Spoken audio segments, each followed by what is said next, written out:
What do you make of Rodgers' comments? I don't like it. Skip, there have been times, I haven't played 14 years in the NFL, there are times we've lost games. And I know for certainty we were better than the team that we lost to.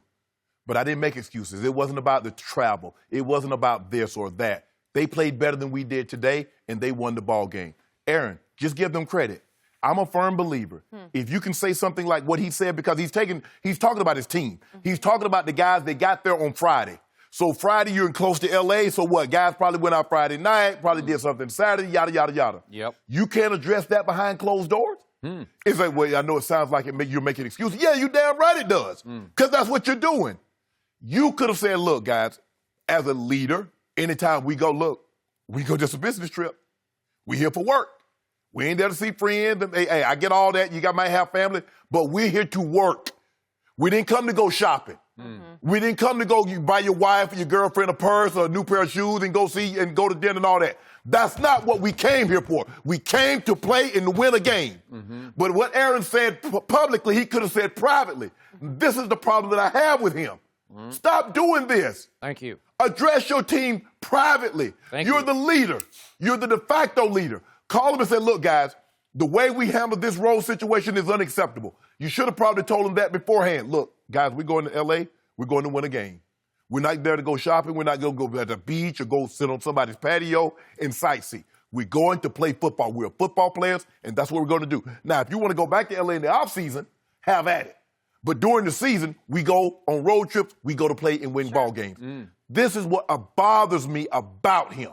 Because I'm a firm believer, Skip, if you say something publicly that could have been addressed privately, do it that way.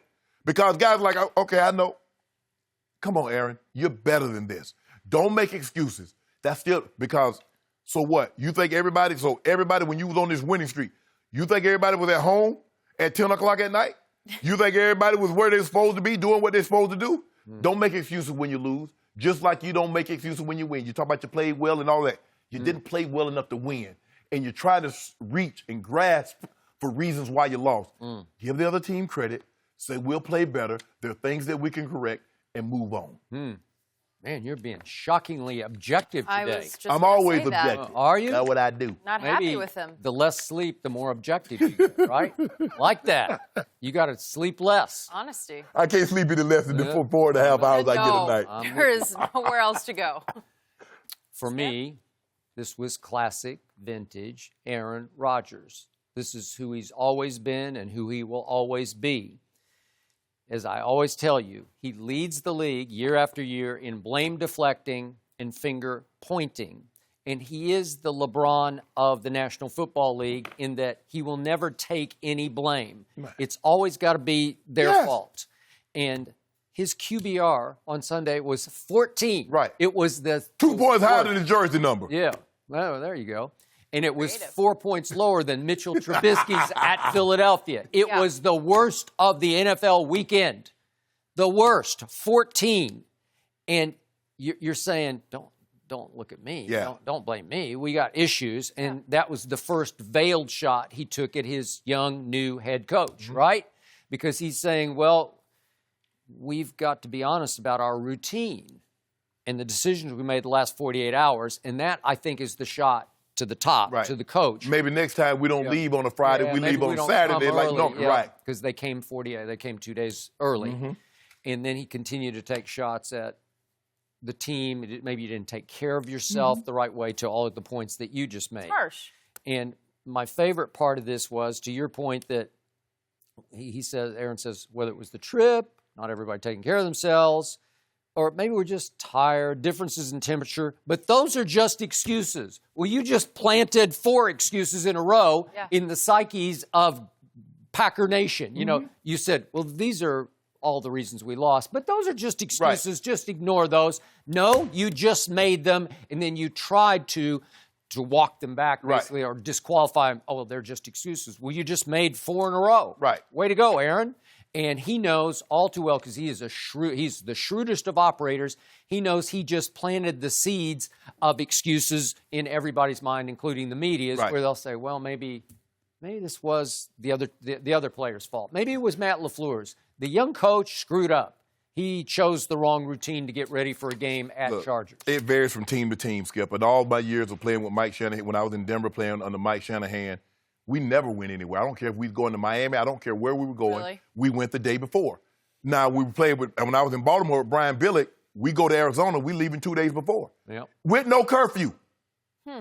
We went to the Super Bowl and didn't have curfew. Had one rule. Some coaches don't have a whole lot of rules when you go. He's like, I expect you to be men.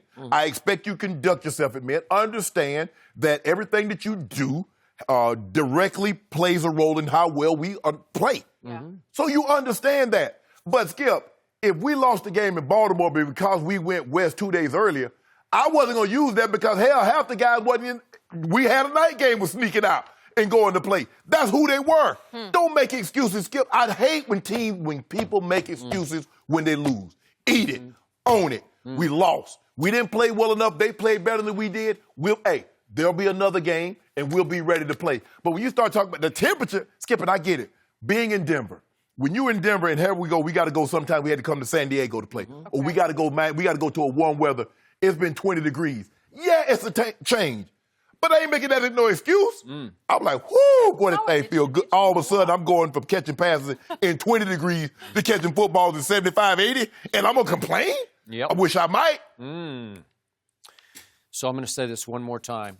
This is exactly why I'll take my quarterback over that quarterback. This is why Dak Prescott is the unquestioned leader of the Cowboys, because he doesn't do that. No, he wouldn't do it because you know what happened? Is that he's been the leader for so long, and there's nobody to check him. He had one time to call that out, and I'm going to pull him to the side like, Aaron, this is how I think you should address it. Because it sends a bad message when you say these things publicly when you could have addressed it privately. Yeah. That's the look. I've only been around one great, all-time great quarterback, and that's John. Yeah. And that's the way, John Elway. Yeah. Drop a pass, miss a block, whatever the case may be. He pull you to the side. He'll address us as a group. We need to play better, blah, blah, blah. I don't think our focus was where it needed to be. And that's the way he handled that. That's what leaders do. Okay. Why did the media, why did Packer Nation or anybody else need to know there was some things? Because what he's saying, I believe there were some guys that came to L.A. with an alternate, with a secret agenda. Football wasn't the only reason they were coming here. Bro, that's that privately. Okay? So I think one member of the Packers hierarchy tried to put Aaron back in his place in the offseason. It was Mark Murphy, according to that Bleacher Report report. Remember this? Where reportedly he told him on the phone when he was saying, I have hired the young Matt LaFleur. And he said, this was the quote, don't you be the problem. Repeated it twice according to the report. Aaron has denied that. The others have denied. Whatever. But that was the only time anybody, to me, tried to check him the way you're talking about checking him. Yeah. So now he's being the problem. And I'm going to say this again about the way his season has gone. He has relied heavily on Aaron Jones. And I told you, to me, Aaron Jones has been the MVP of the Packers to date. Right. Did you see what happened to Aaron Jones against the Chargers? He carried the ball 8 times for a grand total of 30 yards. He caught only one ball for -1 yards. And you know what he did to Dallas? He just tore Dallas apart, what he running did in it Kansas and City. catching. Okay? Huh? And what he did in Kansas City. Okay, what he did there. He went crazy. So all of a sudden, Aaron didn't have that security blanket. So that would be more of a valid excuse. Well, I fought guys like Greg Jennings and Donald Driver because the first time he started doing like this here and shrugging his hands. There's a fine line there, I'd have checked that. Yeah, Okay. if you're motivating your teammates or if you throw them under the bus. How long do they want to deal with that? But in those days, Aaron Rodgers was all caps Aaron Rodgers. He was unquestioned. You know, he was. It's hard for Greg Jennings to even.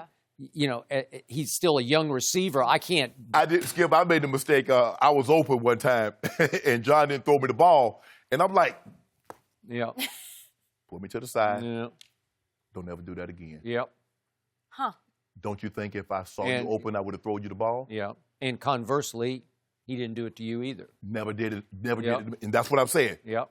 I understand there's hierarchy in any professional, in anything, Skip.